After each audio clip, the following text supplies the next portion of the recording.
Hey, hey, what do you say? It's Jesus time, hooray! Hello, everyone. Welcome to a brand new week of Jesus Time with Mrs. Walter. Two stories again for you this week. This is our last week of preschool, and I've got two stories. We had two stories last week, and we'll have two stories this week as well. But I just wanted to have you look around today. Can you take a peek out your window? I'd like you to take a peek out your window. It is springtime, isn't it, friends? We know that lots of things are changing before our eyes. In the springtime, it seems like miracles or even magical kinds of things are happening, but they're not magical. They are miracles that God is letting happen, like the trees budding and their leaves popping out. That is something that is changing big time outside right now, right? Take another look outside. I'm looking out my window. I see flowers blooming that weren't there a week or two ago, and they look so beautiful. God is allowing lots of changes to happen in the springtime. And you know, another thing that I see changing are some more plants growing. We talked about the trees and the flowers. Our family has grown some plants that we're going to put into the ground soon. This is a little pea plant. This has changed. When we first planted this pea plant, it did not look like this. Do you know what it looked like? This is what our pea plant started out as. Are you ready? Look at this teeny, tiny, little seed. Isn't that amazing? This has changed. It looks different from when I first put it in the ground. Put it down here in the dirt, this teeny, tiny little seed, and then it sprouted and it grew into a plant. And now it looks different. Yeah. It's amazing how something so small, and it seems like it's dead, it seems like nothing is happening with it, all of a sudden life is coming out of that seed and making yummy, delicious peas. Do you like to eat peas? They're so sweet and yummy, aren't they? All right, if you haven't tried them, I hope you will. Okay, friends, today we're going to hear about someone who looks different. We're going to hear a story about a man named Saul.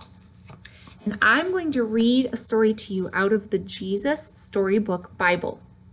Okay? And like I said, we're going to see something different. Something changes in this story about Saul. Do you see his name here? Maybe you know the letters. Can you say them with me? S-A-U-L.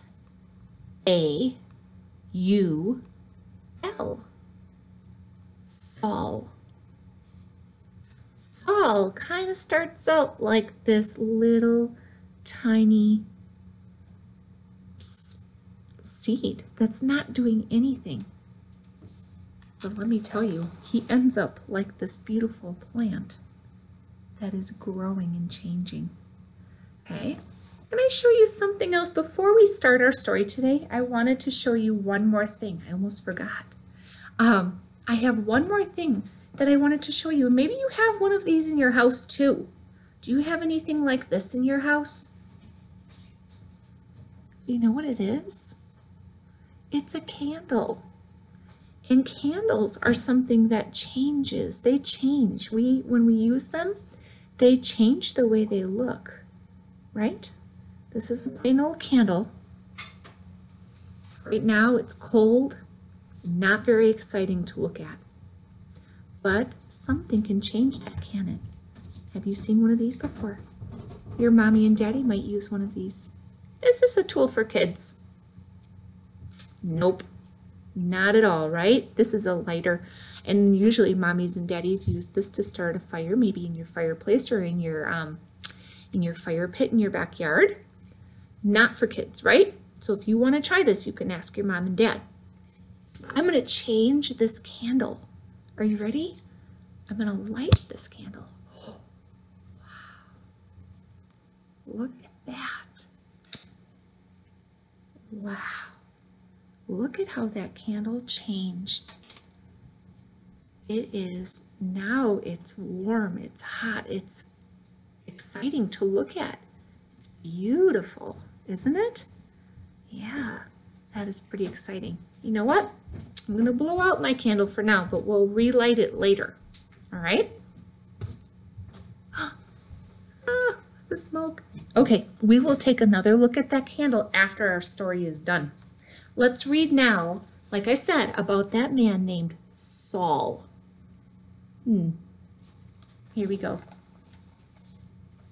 A new way, I've got all the smoke coming out of my candle. A new way to see is what the story is called. Of all the people who kept all the rules, Saul was the best. I'm very good at being good, he'd tell you. He was very proud and very good, but he wasn't very nice. Saul hated anyone who loved Jesus. He traveled around looking for people who loved Jesus. He wanted to catch them and put them in prison. He wanted everyone to forget all about Jesus. He didn't believe that Jesus was our rescuer, and he didn't believe Jesus was alive either. You see, Saul had never met Jesus. So one day, Jesus met Saul.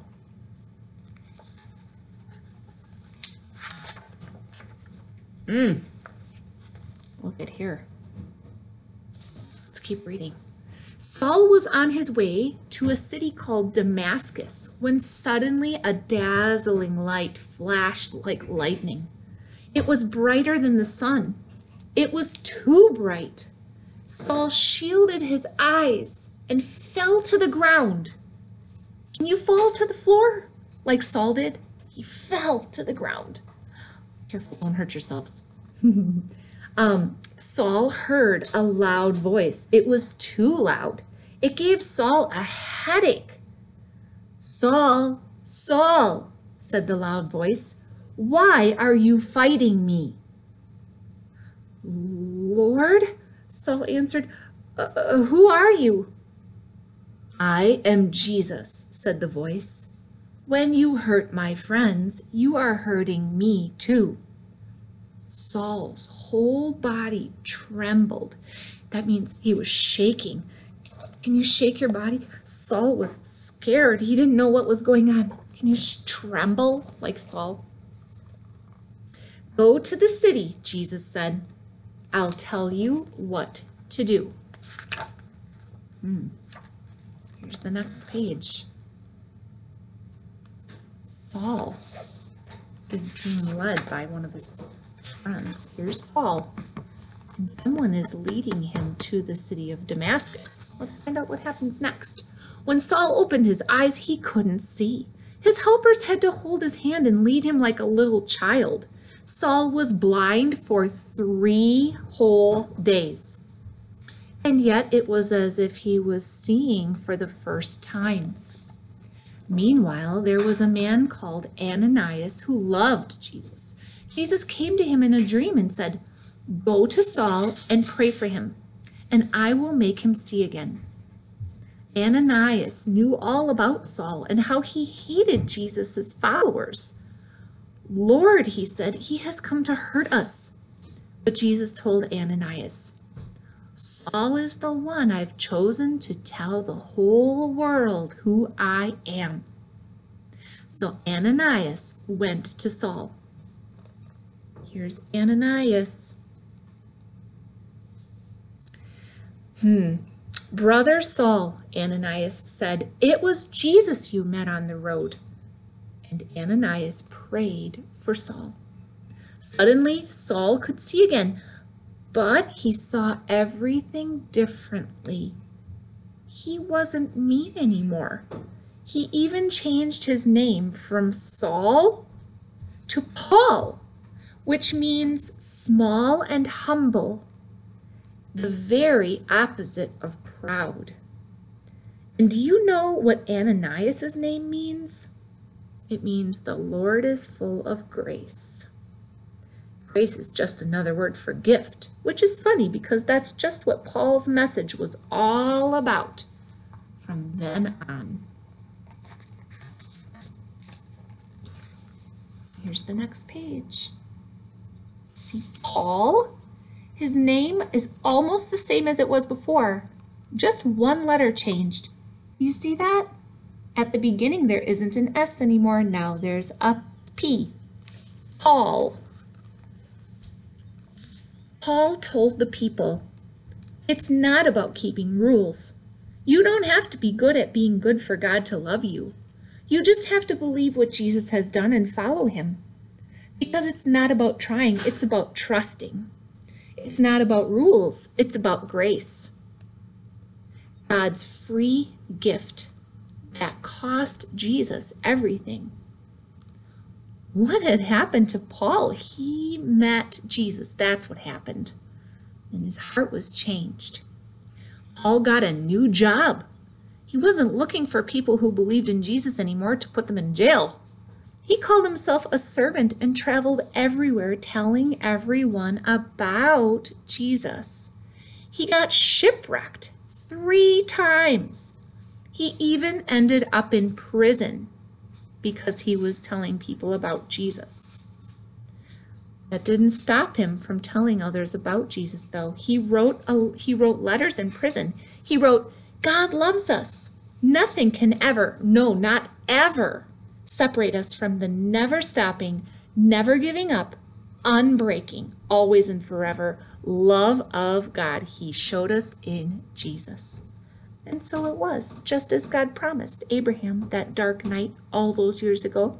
The family of God's children grew and grew, until one day they would come to number more than even all the stars in the sky.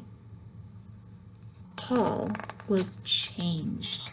He looked different, and he sounded different, and he acted differently because he had someone in his heart now. Jesus was in his heart, right? Does he change our hearts too? He sure does. He makes us want to look different and act different and sound different, say kind things and do kind things, and to worship him, right? Our hearts are changed and they want to worship our Jesus. All right. Well, remember that Paul, at first he did not like Jesus at all. He didn't even believe in him. But then his heart was changed. Let's go back to that candle. Do you remember the candle that I had lit before? I'm going to light it again. Here we go. There's that candle. Remember, this is only a tool for mommies and daddies to use. So if you light a candle, let's see if I can get my candle to light. I don't think I have enough wick. If you want to light a candle in your house with your mommy and daddy, you remember the story of Paul and how he was changed. His heart was changed for Jesus. There we go. All right. I kind of like to think of Paul doing this kind of work. Do you see I have a different kind of a candle here? Maybe this is closer to the ones that you have at home. Let's say this is Paul, and he's got the light of faith, the fire of faith burning in his heart. He has got a message to tell, and he's going to tell everyone that he can what's in his heart. He's going to tell people about Jesus in his heart so they can have it too. Let's say this is Paul, and this is, I don't know, let's say this is me. This is Mrs. Walta, hearing Paul's words, which are really God's words. And watch what happens. I am hearing God's words, and look what happened to my candle. Did it change? Do you see that flame burning in there? And it's lighting me right up.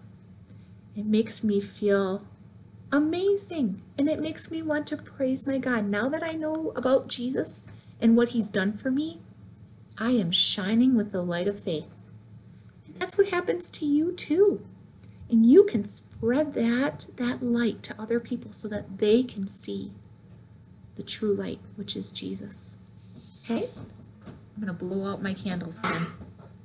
So maybe, friends, if you light a candle at home, you can remember the story of Paul as well, and how Jesus gives us a light of fire of faith. Okay? There's a song for you to listen to in YouTube today. This little light of mine. Can you make a candle? This is how you can make a candle in sign language.